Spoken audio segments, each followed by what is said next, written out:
Future's now, old man.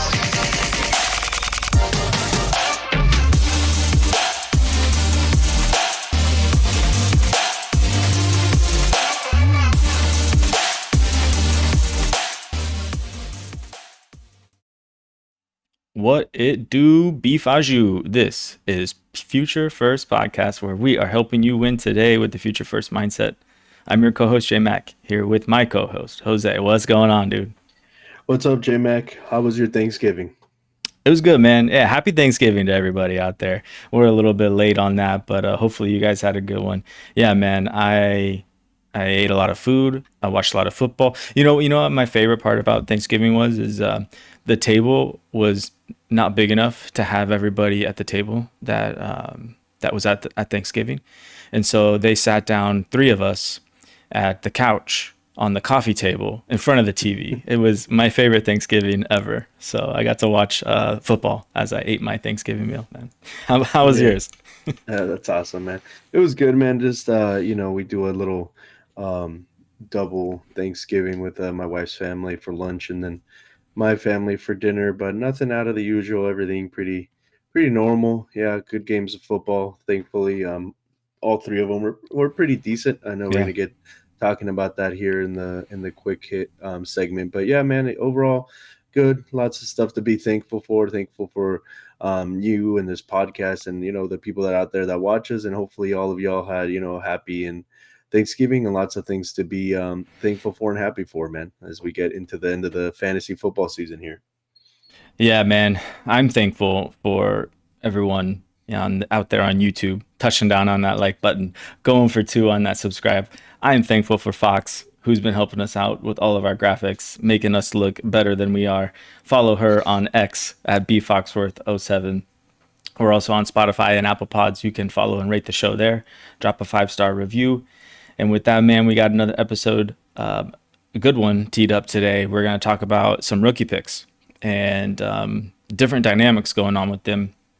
Looking at comparing the 26 first versus the 27 first, and also just what a value of a rookie pick looks like over the course of a season and a year. But first, man, as always, let's do a quick hit.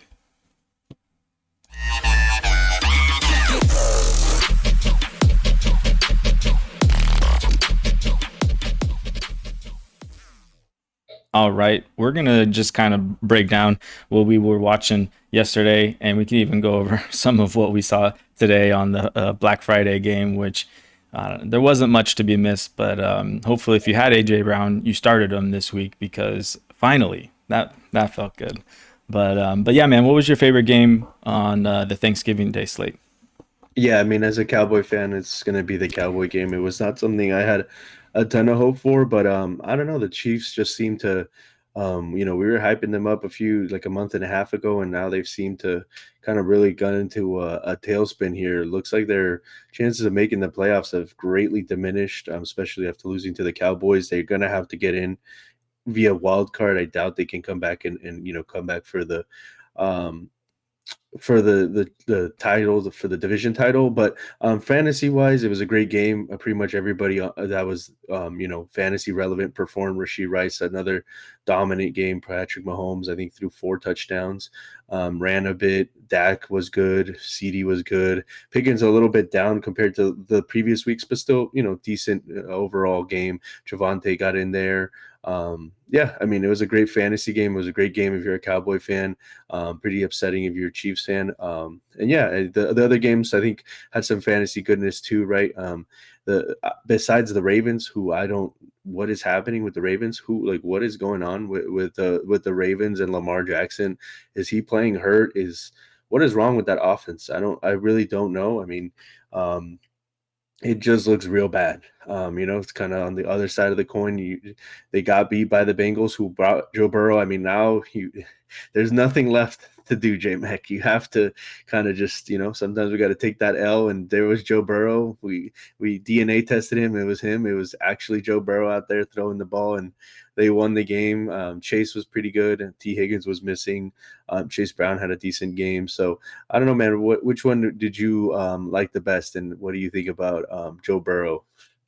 Man, that was Joe Flacco, you guys. I don't know if you guys knew that. That was him out there. I'm telling you guys.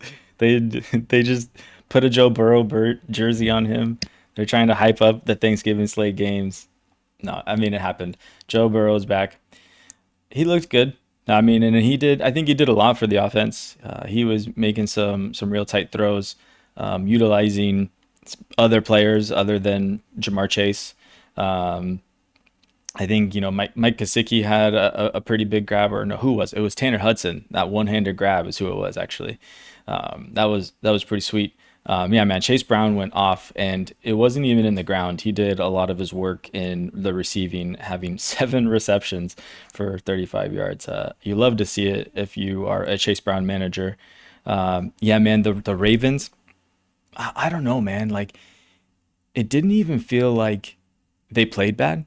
It was just some really big moments and turnovers. That first turnover when Lamar got sacked and fumbled the ball, like it didn't even result in a net loss for them. Like the Bengals went for it on fourth down in the end zone or in the red zone and failed to convert. So the Baltimore Ravens got the ball back as if like nothing had happened. And that still didn't matter. I mean, the likely fumble going into the end zone was huge. I was listening to the game on mute. They kept showing another miscue. I think it was Zay Flowers catching a ball in the end zone, and I don't know what the miscue was. Why they kept showing that? Do you know? No, you're muted.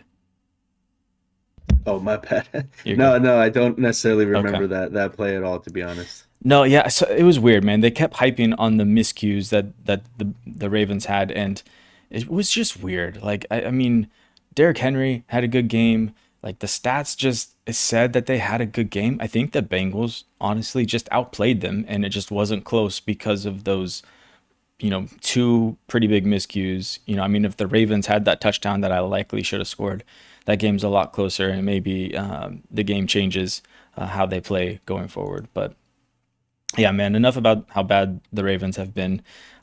I'm confused on how the Chiefs are losing. Like they still look good. How are they losing? I don't understand what is going on. Like the stats are good. Is it really just their defense is not as good as they were last year?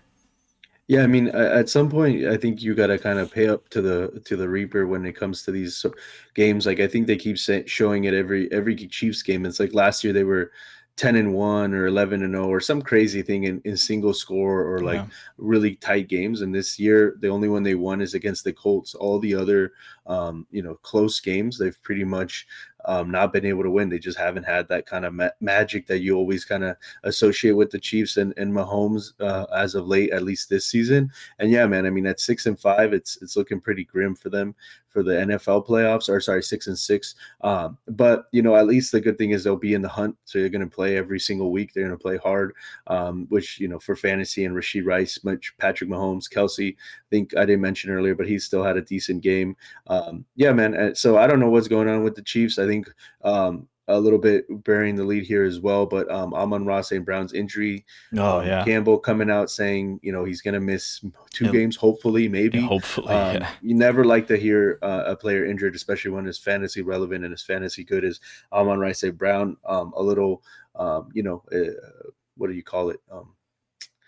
Personal bias here. Mm. I'm happy he's going to miss the Cowboys game next week because it's the big one for the Cowboys making the playoffs. Sorry, I also don't own Amon-Ra St. Brown anywhere, so just a little selfishness there.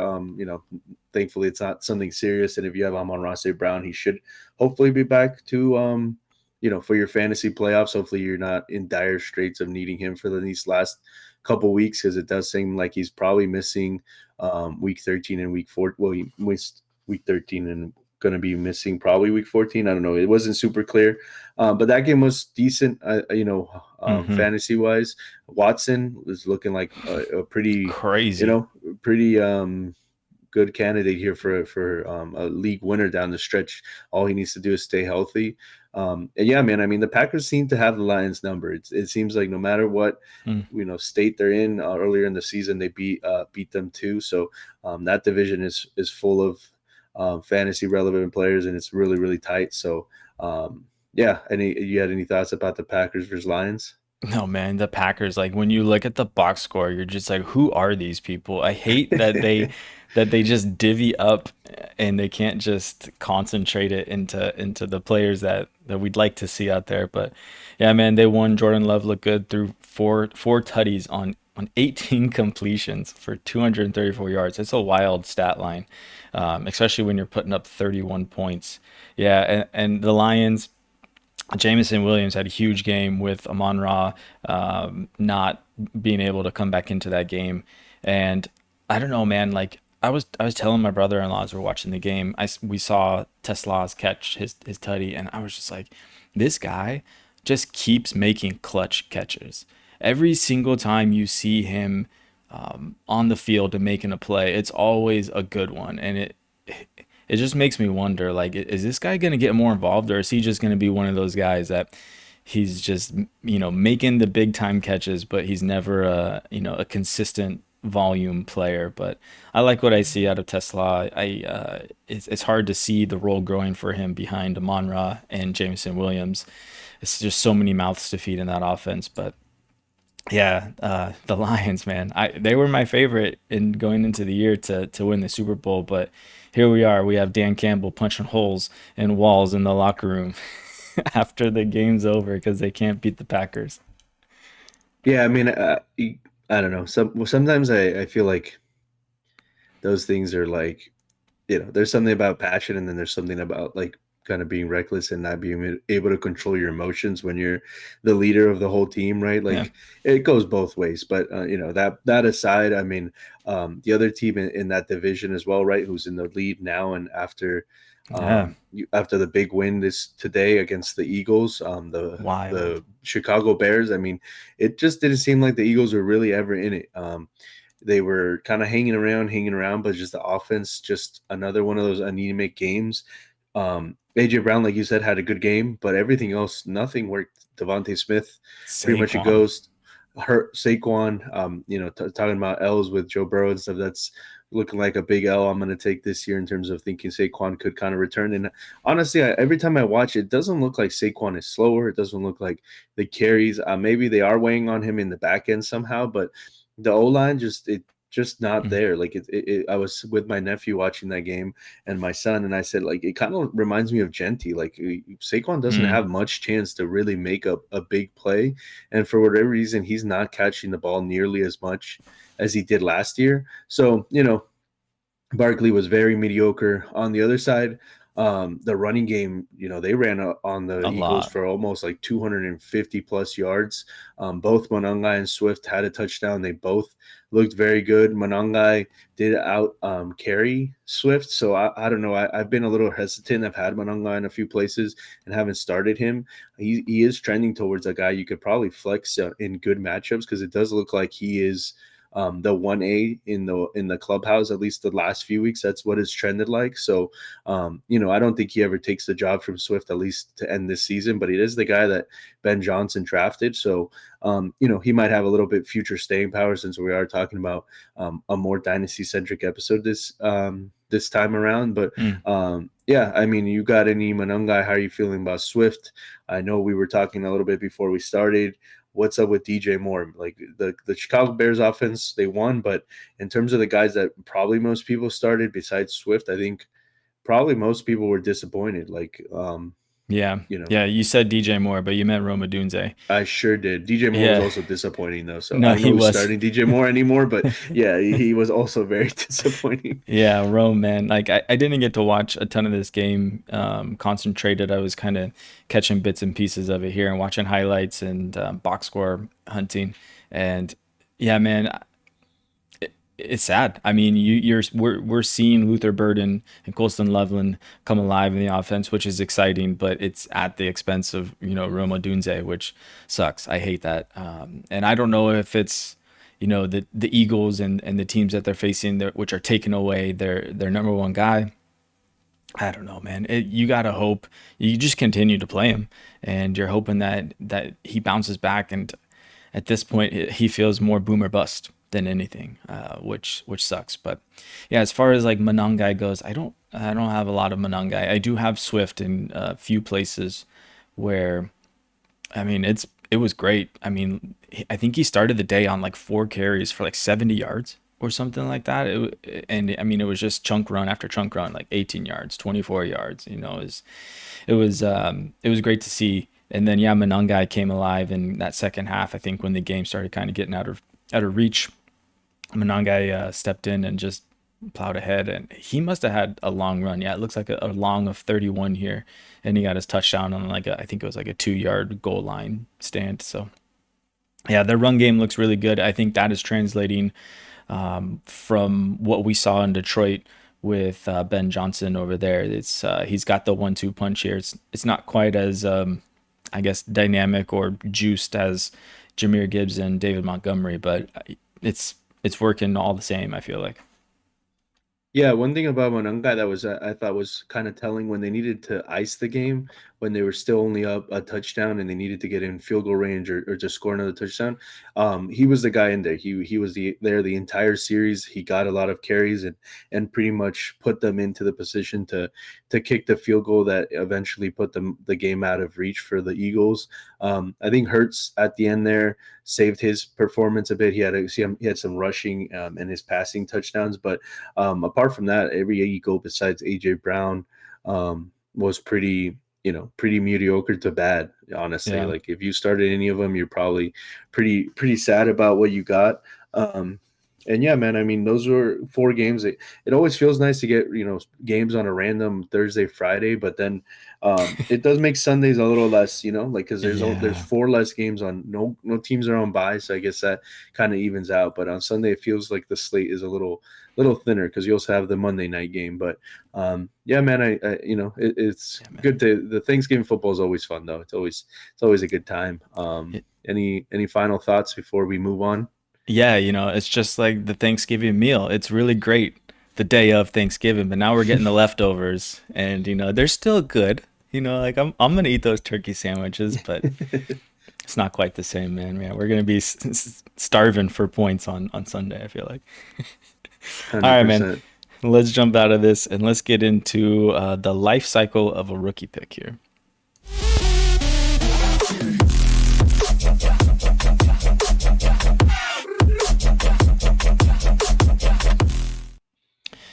All right, we wanted to jump in here and really dive into the rookie picks. I think what started this episode here was wanting to dive into the difference between the 26 and 27 picks and how there's that price discrepancy, which everyone's on the top of everyone's mind right now. But before we get into that, we wanted just to kind of like break down how a rookie pick kind of it appreciates over time. It gains value from start to end, and there's certain windows in those seasons when we can look at those rookie picks and we can say, hey, this is a good time to buy them, or hey, this is the time to sell them. And depending on where you are lying with your roster build or if you're in contention or rebuilding, there's different ways that you can kind of approach these rookie pick life cycles. I like to say I have a rookie pick lifestyle. I live for the rookies here at Future First. But no, yeah, we have a graphic here we'll throw up on the screen, which is going to kind of be the center of our discussion here. And this is a chart here you can see on the bottom right hand corner by EK Baller. And if you're with us listening on a podcast here, this is the cycle of a pick / player value. And we're looking at a blue circle where it has all the months of the year. And then around that blue circle are a bunch of dots, which are colored green, yellow, orange, or red. And they have a number associated with them: 1, 2, 3, 4, or 5. And we have 1, which is buy picks, 2, which is buy picks, 3, which is neutral, and 4 and 5, which is sell picks.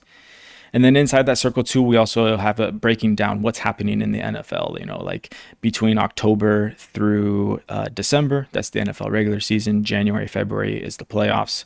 Then we have March through May being the draft season. Then we have OTAs in May to June and training camps from June to August.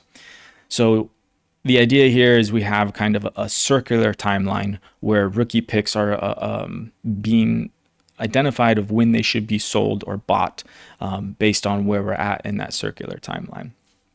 All right, man. Before we kind of start getting into this, is there anything high level that you wanted to dive into that maybe I missed here? No, I mean you kind of covered and hit a lot of the points. I mean, it kind of just for those we just wanted to kind of go over, since like you said, we're going to talk a lot about picks from 26 to 27 and kind of the differences. We just wanted to also go over something that's kind of maybe for people that have played Dynasty for a while, this is kind of just second hand knowledge, is something you're very used to. But in terms of like maybe you're newer to Dynasty or you've just never heard of this, it's a great tool, the chart itself, but just the knowledge of, when should you be moving a pick and when should you be looking to hold on to it to get the most value out of it. Obviously, it's not 100% for every scenario, for every league. It's going to depend on your league market as we get into that, but it is just a good blueprint to kind of have in your mind when you're looking to move a pick or looking to make a trade for a player using those future first picks. Yeah, granted, this isn't like a foolproof thing or something that you need to stick to as a hard and fast rule.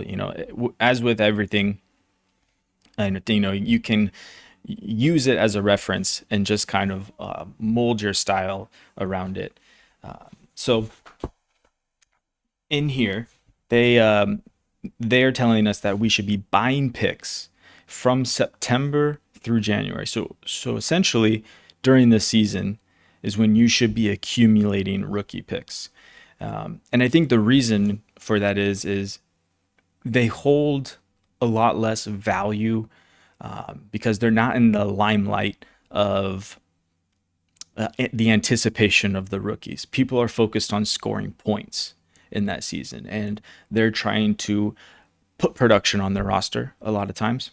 And if they're not trying to put production on their roster, they're trying to accumulate draft picks so that they're building for future years. That would be a rebuilding team. And in this case, I think it's the right idea to buy picks in this season.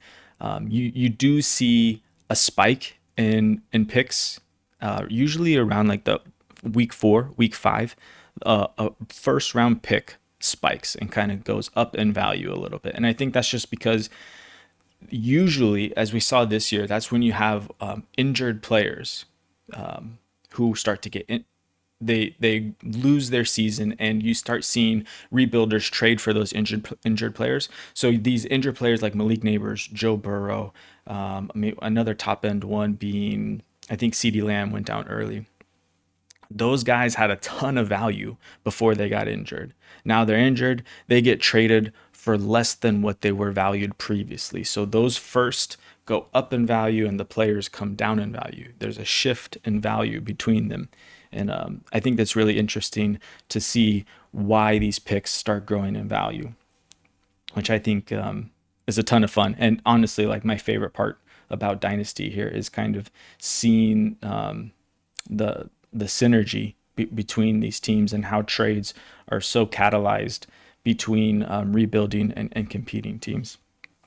Yeah, and I think one of the other things that makes the picks not nearly as valuable for the general senses is we don't know who those players are, right? Like once you get after that, the all the dynasty content starts coming out. There's people putting out dynasty content and dynasty rookie mock drafts now, but we don't even know who those real players are. No, they haven't solidified unless there's these top end superstars that we've been hearing about for a few years.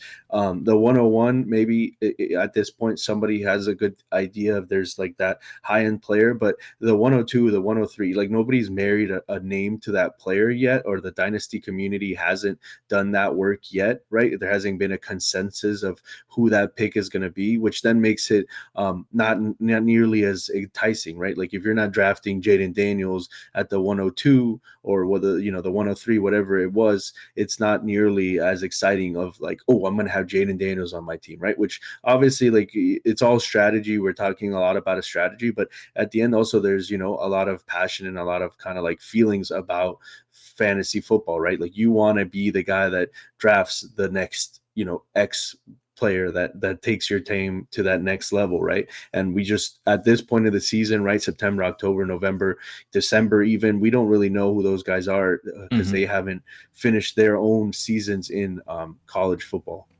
Yeah, that's a great point. You know, college football kicks off like 2 weeks ahead of the NFL their schedule. So yeah, in the beginning of the NFL regular season, you know, the player values are high. That's when the production is worth the most, and so that's where we can kind of push those guys for picks.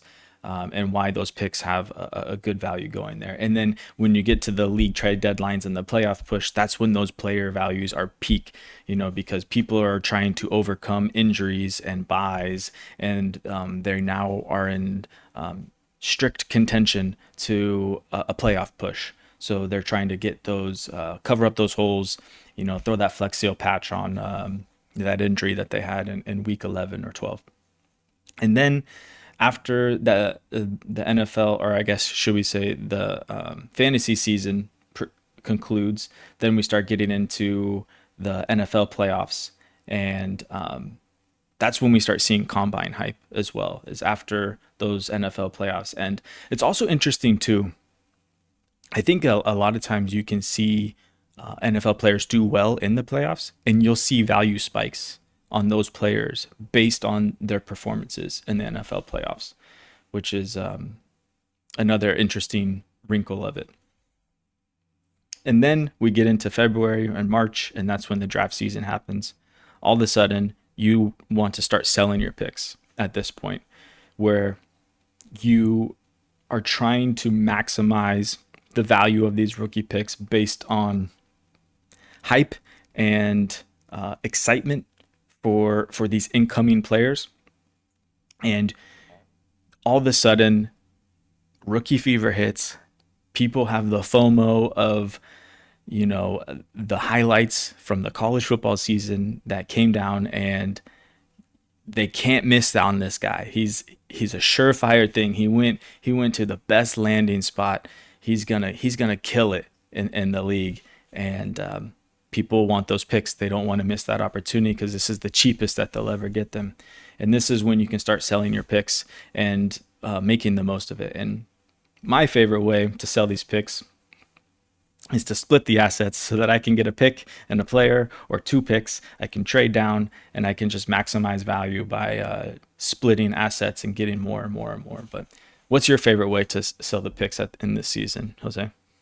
Yeah, I'm not a huge fan of like turning my first into a late first and then another second, like, or a second, or, you know, unless it's like a real rebuild that I'm in. If I'm in any other situation, I think the draft in the NFL sense can be a total crapshoot, and as we've seen, also for fantasy can be a total crapshoot, right? Like in dynasty, you get a little bit more leeway of like, well, you know, you have the second, the third year that, you know, you have more chances. I think the more shots you take in the draft, if you're a rebuilder, the better, right? Because you can find that real hidden gem. You can really turn your team around. But if you're in a contending window, I'm not super like into picking multiple rookies, right? Like we've seen rookies can do a lot for teams, but we've also seen that they're not the greatest contending type of players to have on your team. So if I can take a rookie and turn them, you know, a rookie pick and turn it into a surefire asset, I think it's the best time. Like we're talking about, right? If for whatever reason I'm a contending team that ended up with a top 5 pick, I made some savvy trade or something, you know, I'm really looking to trade that into a really solid piece for my contending window into the next year, because like we're talking about now, right? That 104, 103, 105, it's never going to be worth more than now, right? Like once we know who that guy is, it's like, oh yeah, of course I'd rather have you know, whatever X player over this other guy. And even though for the next 2 years, maybe the proven commodity is going to outscore the rookie, right? Which is for a contending team, that's really all you care about. Like obviously at some point you got to pay that price and rebuild, or you trade into the wrong asset. But I'm always looking to make a bet on players who I have a very solid idea of what they're going to be in the NFL. At compared to like a rookie who've never seen play against the NFL. Because we've seen it no matter where they're picked in the NFL draft, some guys just don't work out, right? We the word bust exists for a reason. And as a contender, I'm just way less likely to want to make that gamble. Yeah, I love doing that too. And one of my favorite moves in doing so is to take a player who underperformed in the previous year, but it wasn't because of their team situation or their role in their offense. A lot of times I like to find guys that were injured, but it was not an injury that was, knocked them out for the season. I think a great example is when JSN's rookie year, he he was injured. He had a fractured wrist for the first like 6 weeks of the season, and he was also standing behind DK Metcalf and Tyler Lockett. And I think his skill kind of flew under the radar. He had a couple good games where he showed flashes of what he could do, and you could trade for him. I think another guy that kind of fits that bill for me, going into next year, that who is similar, is I think Brian Thomas Jr. is kind of going to fall into that similar role here, where he had a really disappointing season and his value has tanked. It's probably in half of what it used to be, and I think a lot of that is going to be, can be, and hopefully is explained away with not only an injury, but hopefully they'll get a new wide receiver coach and get rid of I don't even remember his name. I'm blanking on him, but he ruins all the wide receivers. Yeah, I remember us talking about that. Yeah, when you started talking, that was the first name that came to my mind. And I'm like, depending on the hype, I know the 2026 class, which we're going to get into, is not the most coveted class. But based on what happened with Brian Thomas Jr., he had a really great, amazing first year and a really, really Mhm. bad second year, right? So you're going to have a lot of managers that are just like his splits are going to be 50-50. Some people are going to be like, yeah, this Yeah. guy's horrible. And other people are going to be like, nah, this guy still has the talent. If you're in the league with the manager who thinks this guy's horrible, like right now, because we don't know who the rookies are, because we're in that kind of low time of what picks are valued. So this might sound crazy, but I don't think it's too crazy to think you could take the 107 or something in that range next year and flip them for Brian Thomas. Yeah. Maybe straight up, maybe you need to add a little bit, something, a little sweetener. But when the rookie, when we're talking about these picks getting really high in value and how I expect Brian Thomas Jr. to probably end the season, I think that's an amazing like opportunity, right? And one thing I was going to mention about this whole thing is this is really where I feel like dynasty rosters like live and die, because this is where you really need to have some kind of cojones, if we want to use a word here, to like Hmm. really make a decision. Because getting information from everybody, that's like awesome. Like there's lots of smart people that put out amazing dynasty content, but you really need to then like make your decision, and who are you going to bet on, whether it's trading for a vet or standing and picking. You have 4 picks in the first round, you're going to take all the lottery tickets and cash them in. Like it's really a time where if you're an active manager, which is something we're going to kind of talk about in terms of like league, how does your league work in terms of this cycle. But if you're an active manager, I think you can squeeze a lot of value and gain some big edges if you're plugged in and really paying attention and ready to make some like important and drastic decisions. Yeah, I love his name is from the Dynasty Warzone.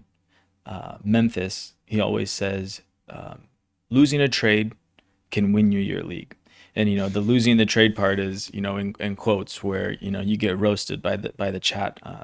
Obviously, don't go be making boneheaded moves, but if you have a real conviction in someone, you can kind of use those first. But going back to the BTJ thing, and um, you know trying to buy when those picks are the hottest. See, we're looking at those fives here on this circle, which are at the combine hype and on the clock in the rookie draft. So that's when those firsts are going to be worth the most, and when you might be able to go lift someone like BTJ and get them onto your squad. All right, and I think we wanted to touch on just a couple more things before we move into this next segment here, and that being the league specifics.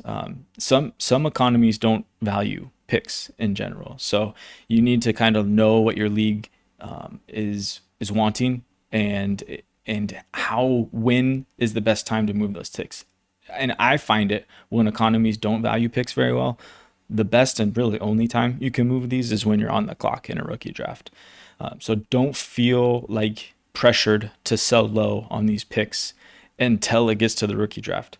And even then, I would say don't feel pressured to sell low. Like, you can make that pick. Like, don't feel bad about making that pick. Just at least go get your guy. Like, don't pick based on ADP. Like, if you have conviction on someone and you can't trade back, even though they're supposed to go 4 picks later, take your guy. Get him.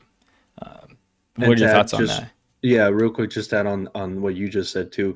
Kind of like in the NFL, what they always says is like, don't draft for need either. Like, yes, it's a super flex league, but if you have no conviction that or thought that, I don't know, a quarterback that got drafted that's supposed to be, getting drafted in the rookie draft, like if you have no thought that that guy's even going to be any good, just because it's a super flex leagues, like don't force the hand. Like, you pick the asset that you think is going to be the best, because even if it's not the position you need, the trade can always be done later. If they're a great player, they're going to be a great player no matter if you need another running back or you need another wide receiver. Like, it doesn't matter in that sense. Like, if you have the best player, if you make the best pick, then the value will be there for you to make a trade down the line.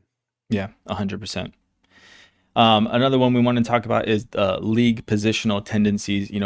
Maybe your league is a super flex league and people really, really value the quarterback position, and they come at a premium.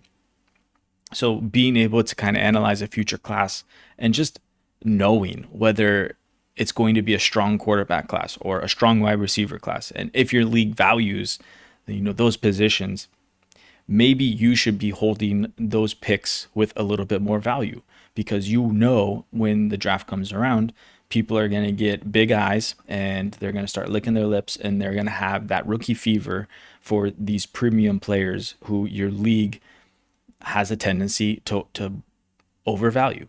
So keep that in mind of how you can kind of leverage your league's positional tendencies to make the most out of those picks. And I feel like, Jose, you have some more to say on this, because this was a big one for you that you brought up. Yeah, I mean, you need to understand the markets of your league, right? Like, I think Superflex leagues, where we've been talking about, is some of the easiest way where you see that, because people get really, really anxious when they don't have those quarterbacks, right? Like, you look at the last couple of classes, like Cam Ward was going in the top 5 when were clearly players better than him. It's just they weren't a quarterback in a super flex, right? You go back to the Bijan Gibbs, Bryce Young, CJ Stroud, right? I think those were all guys in the same draft, if I'm not mixing my years. Like, who would want one of the quarterbacks over Gibbs right now, right? I think Bijan was 101, and then the quarterbacks were right after. It's like you would want Gibbs over both of those guys, and I think most people knew the talent that Gibbs had, but in super flex leagues, people just kept picking those quarterbacks over them, and it happens every year, no matter how horrible. Like, this last year, the draft class for quarterbacks was dubbed like being horrible, NFL terms and dynasty terms. But Cam Ward was still a mid first round to top 3 pick in some leagues in rookie drafts. It's like, okay, well, you need to know that in general, but then also, how does your league value, right? Like, if we're talking about one of our leagues where wide receivers are at a premium, even if it's not a wide receiver heavy class, if you know that your league mates really want wide receivers, and you can hold those picks at a premium. And like you said, I mean, there's no time to better time to make a trade than when you're on the clock, especially if you're doing a slow draft, because then you can really kind of mull over offers, talk with this guy, that guy, and really shop your pick. And like you said, there's nothing wrong with making the pick. At the end of the day, there's, no matter how down people are on draft classes, there's always NFL players that come out of it that can help your dynasty team. So don't be afraid to make the pick, or don't sell it just because you feel like you have to, because you don't love any of the players. At the end of the day, make the best pick that you can, and there's going to be NFL players that are picked no matter the rookie class and the rookie year. Yeah, and I mean those guys also hold insulated value too. I mean, they don't just disappear. Look at Marvin Harrison Jr. The 101, or I guess not the 101, but he was a highly coveted prospect, and after 2 years, he still holds value. You could go get a first back for him right now if you wanted. So just keep that in mind. Like, even if you don't believe in someone, maybe you just choose the most insulated pick, so that way you can trade that person down the line later. And I think that goes inside too when you're doing startups and stuff. Like, don't trade away your 101 or your 102 for less than what Lamar Jackson or Josh Allen are worth. If you're not getting that return, make the pick. Even if you don't want them on your team or you don't like them in a superflex league, make the pick, because someone will pay up to go get them. So just know, like, you can use these picks on players and they will appreciate in value, especially when the point scoring season comes into place here. All right, I'm going to skip this last one here because it kind of feels out of place. We'll touch on that in some other point in the line, because I feel like that's a really valuable thing to talk about, how the value trading picks away before the value is realized is important. But we'll save that one for another day so we can get into the future first market, unless you have some closing thoughts here on the life cycle. No, man, let's get on it. Let's do it.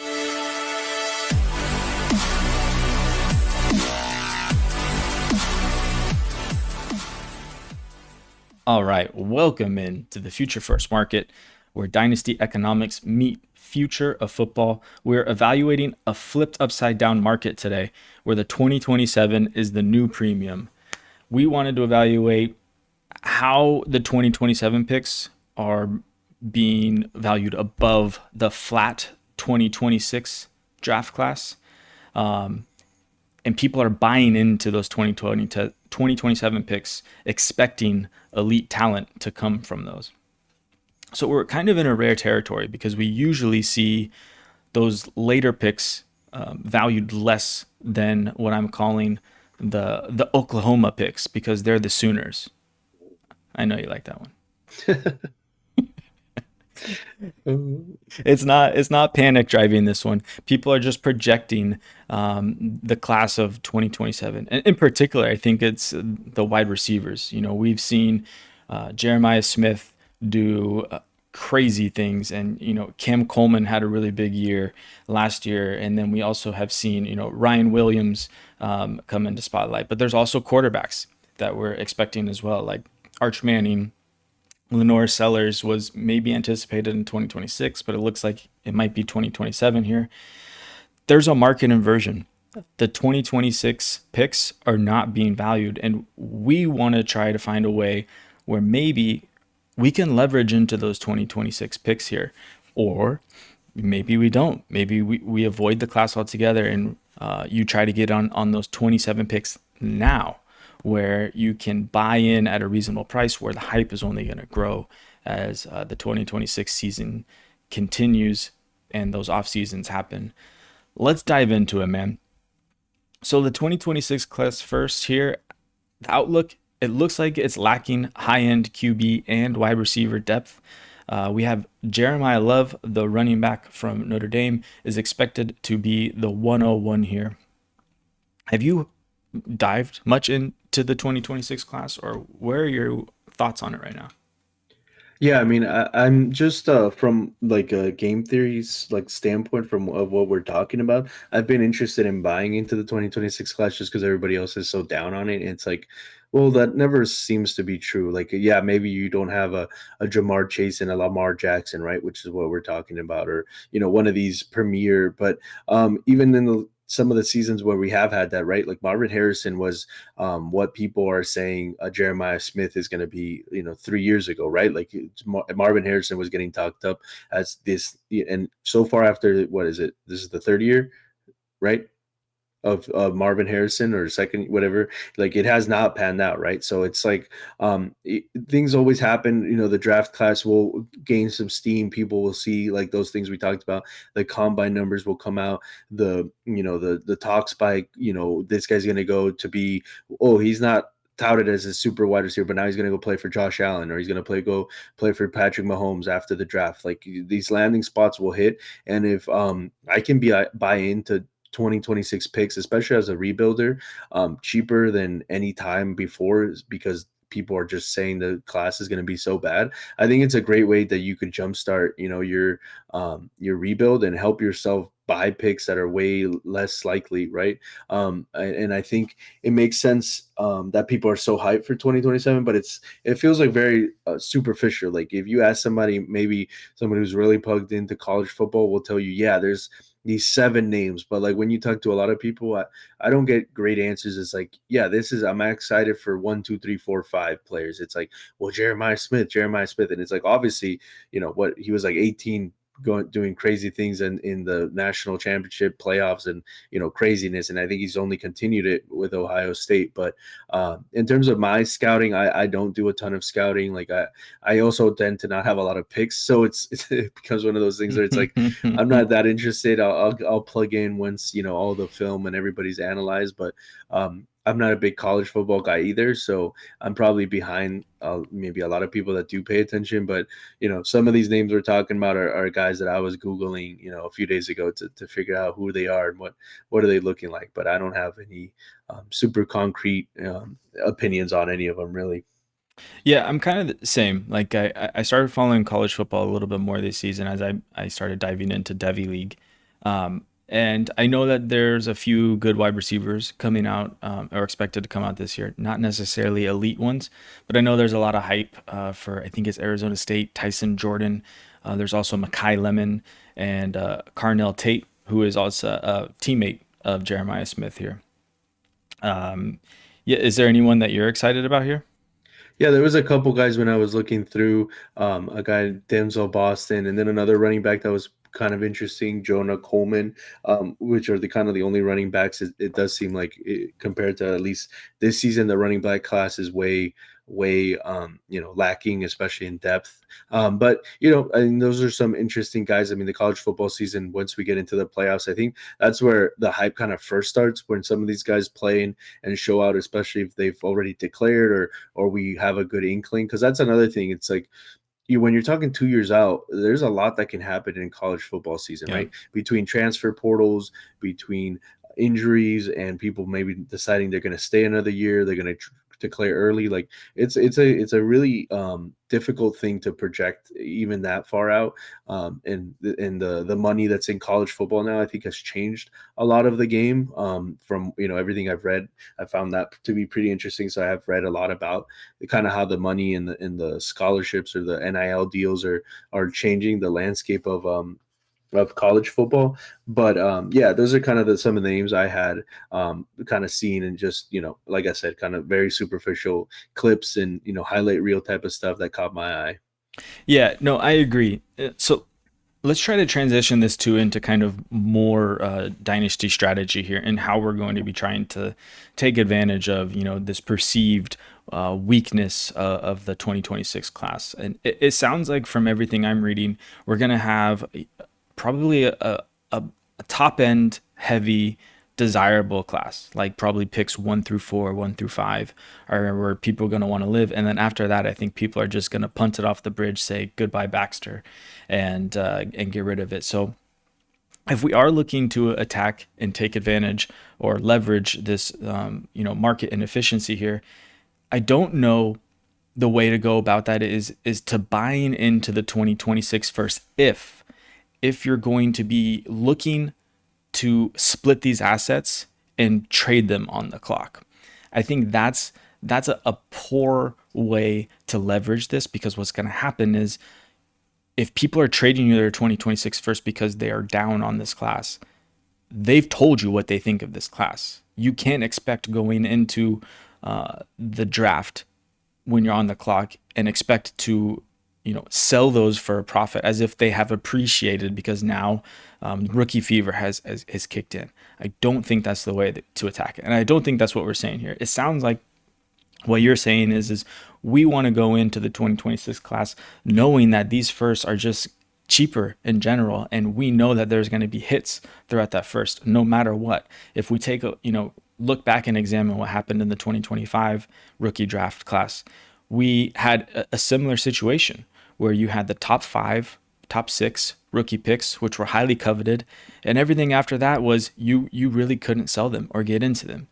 But when you have a retrospective view, you can see that all the hits came from that late first, early second draft class. We have Emeka Egbuka, who was going at the 107. We have Tyler Warren that went anywhere from like the 1-8 to like the 112, maybe even into the second. You have Jackson Dart, who was arguably the best rookie quarterback coming out of this class, who was in the last part of the first round here. Now you have RJ Harvey, who's getting run, who is in that class too. Who is it?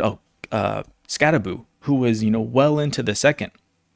No matter what happens, like there's going to be hits there. You just have to know and trust on your assessment of these players and plugging into the right talking heads so that they can give you who to pick out of those guys. I don't know. Are you seeing this the same way? Is that how you're trying to leverage this? Or are you thinking we can get in there and kind of move these picks in the draft?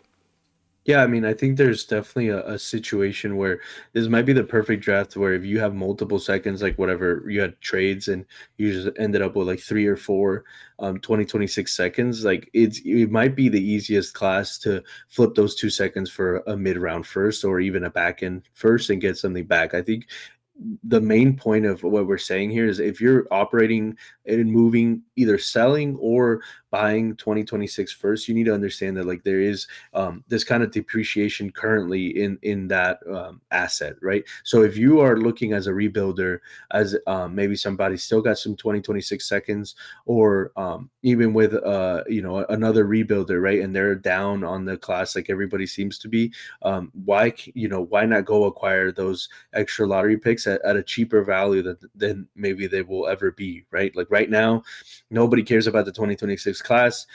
Nobody thinks that it's going to be a good class, and some people will continue to believe that even when numbers at the combine start coming out and whatnot. But I think it's a beautiful class if you have, like I said, multiple seconds to go flip that for first, or if there's a way that you're willing to risk, like we're talking about, and take your 2027 first, and maybe you can acquire multiples of the 2026 first class, right? People are so high on the 2027 class. Can you get a 108 and a 110, or 107 and 112, sort of thing for your 2027 first? Like I've had people in trade talks literally say, no, I'd like your 2027 first, not your 2026 first as a team. And I was pretty shocked. And I think that's kind of what spawned is that you were kind of seeing similar things and seeing that within the market. If someone wants to give me 2 firsts for my 27 firsts, smash, let's go. Like I don't care what people think of this class. Like what I'm going to be able to do with those firsts, whether I'm making picks with them or I'm being able to move them for something else, like give it to me. I love the idea. Do you think you'd be able to take a 27 first and a 26 second and get into 2 26 firsts? I feel like that might be reasonable. And like you typically see it's the other way around. People are paying more future capital to get into the 2026 first now, but we're saying there's an inversion. So do you think like I highly doubt someone's giving you 26 firsts for their 27 for your 27 first, unless they think your team is just straight booty and you're going to be the 101 in 2027. Yeah, I mean, obviously, if you're tanking that bad that the season coming into 2027, you're going to be real bad, then I obviously you don't want to give up one of these elite assets that everybody's like thirsting for. But if you think you're going to be maybe middle of the pack, or you're coming out of the rebuild, I think it could be feasible. But I think also what you said is like normally you try to take your first in the current year and flip it for like a first and a second the next year. I think it's definitely possible that you take your first from 2027 and a second this year and get, you know, a Two. first and a second. Yeah. Or maybe instead of two firsts, you get a first and a second this year for the 2027 first, right? And then you have 2 seconds and you go buy another first. Like, I think there's a lot of wiggle room to really get into, especially like you're saying, these back half 6 through 12 picks that might not have you know, a name tied married to it. It's the people putting out content like are all over the place.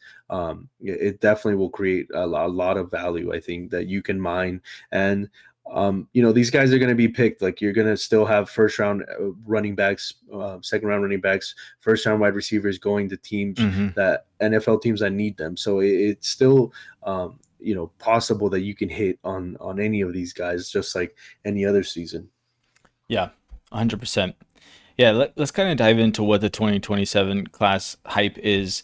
And we touched on it a little bit, how there's some buzz around the elite QBs and the wide receiver prospects, you know, like Arch Manning, Lenore Sellers, Dante Moore. And then we have Jeremiah Smith, Ryan Williams, Cam Coleman, all expected to come out in the 2027 class.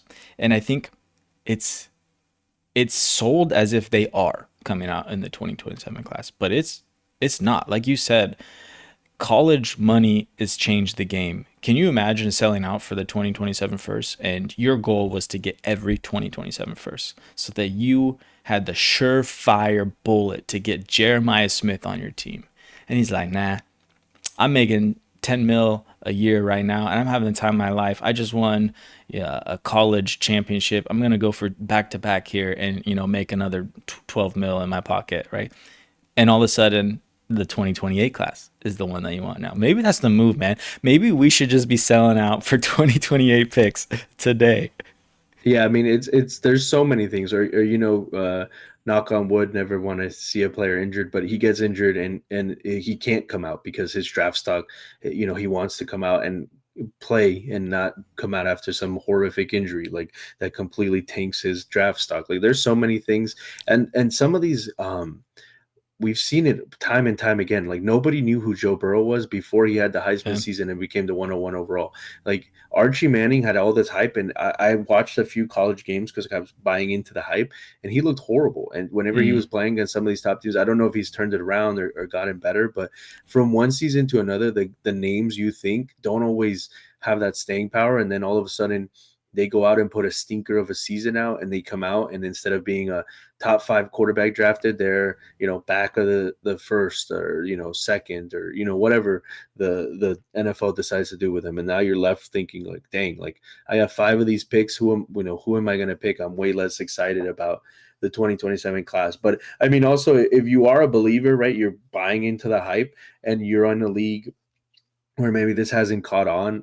I've seen it a lot of places, so it's hard to see that it wouldn't. But maybe you are in a league where you haven't run into this, you know, and you're a rebuilder that's tanking real hard. Start asking for 2027 first instead, especially if you're in a league that maybe the dues don't have to be paid as soon as you trade a first. Maybe, you know, there's different rules out there. A lot of people, you know, they don't want to just fork up $100, $50, whatever it is in the middle of the season. But if you believe the hype and your league hasn't caught on, that, you know, start buying into the 2027 class, because if it is as elite as people are saying, then it's going to be, you know, a historic time to have multiple firsts, especially early on. Yeah, I don't even think it matters if you believe in that talent, because as the 2026 season goes on, if the word isn't out now, it's gonna get out, and people are gonna start wanting those picks like wildfire, because Jeremiah Smith is now, you know, what's the college equivalent of a triple count? He got it. You know what I mean? Like, he's out there showing up and showing out, and he's the hot market. Even if he doesn't come out, right? Like, these picks, their value is high now. Just wait until the 2026 season happens, when people are like, I need to rebuild. I need to get into that 2027 class. Like, I keep hearing about it. I've been hearing about it and I wasn't buying it, but the hype button just keeps getting pressed and I'm starting to buy it. Like, these picks are going to be insanely valued when the 2026 season happens. So I don't even care. Like, if you're rebuilding and you can get into these 2027 picks, you absolutely should, because people are valuing them. Like, this is like the argument that I was saying with Matthew Golden. Like, I didn't believe in Matthew Golden at all. Like, I was not drafting him, but the fact that the buzz in the preseason for him was so high, I was like, man, I wish I drafted Matthew Golden just so that I could sell him right now, because it's like the hype is so high for this guy. Like, I could get a lot more for him. So it just kind of like those type of things is how I think about fantasy football, is trying to leverage these market inefficiencies in ways that I can. And if the future or these Oklahoma Sooner picks are being less valued here, I want to buy No way into you those. hit that one twice, man. Not in no way you did that one twice. It's coming back, baby. Oh my god. If those ones are cheaper, I'm buying them. I want those lottery tickets, like you're saying. And if the 2027 picks are being more valued, I want those too. Like, give me all your future first. But it's just how you're going to use them and how you're going to leverage these market inefficiencies, is knowing when to buy into them and what to do with them, I think, is the right move here. Yeah, I completely agree. And it's like I have not bought the hype, but it's subconsciously I think I have, because I'm a trade away my picks, like F them picks type of dynasty player in most leagues. But I have not sold a single 2027 pick, because I'm like, if the wheels fall off this train, I do not want to be without my 2027 Pretty pick. Like, much. I've not I've not touched that piggy bank yet, even in my deepest of, like, I've traded everything away. I've traded the second, third, fourth in 2027, but that first, I haven't touched it. That future first is staying in my pocket, just in case that draft class is as amazing as everybody's saying. I did the same, except in one league. I sold out hard from Aaron Hampton in the startup this year, and I needed my 2027 first to do it, but hasn't worked out for me. So yeah, man, I wish I had it, but nonetheless, Do you want to talk about that real quick, just since you brought his name up? Pretty disappointing he's not going to play this week, to be honest. Just a quick little second quick hit here. But You need him. You need him more than I need him. But yeah. I do wish he could come back. I want to see what we have. So the more games that we can kind of figure out, what he is. Obviously, we've seen him be good, but if I can see him be good in the Chargers' current offense, I think that goes a lot farther for what my expectations are for him. But I have high expectations for him. Like, I think he's really good, and I think it'll shine. Yeah, I mean, especially going into the fantasy playoffs, you want to see at least a couple games before you throw him in the lineup. So yeah, hopefully he'll get out there in the next game. But I was pretty disappointed to see he won't be playing this week. But yeah, man, looked like you were getting ready to go into the outro here. Any final thoughts? Yeah, I was just gonna say, this is a rare window here with how these future firsts are being approached, and you just want to dive into them as you would normally, but have a different mindset going forward with them. But yeah, man, let's hit that outro. We're just over an hour here. We did good today. I feel like that was a really good episode here. Hopefully you guys got a lot from it. Hopefully you guys have full bellies, and maybe you had a little bit too much to drink, and we were a little extra entertaining for you all. But if not, and maybe you go grab another piece of pie and feel better about it. But happy Thanksgiving, everyone. I hope you guys got some good deals on Black Friday, and I appreciate and I'm thankful for Jose and this podcast, and I'm having so much fun with it. I look forward to another season of this, and we're coming down into the playoffs here, man. It's wild. Yeah, it's wild. Next episode will be episode 20, so that's going to be wild. I can't believe we're that far, and the fantasy playoffs are almost here. As always, guys, hit that like, subscribe, and see you.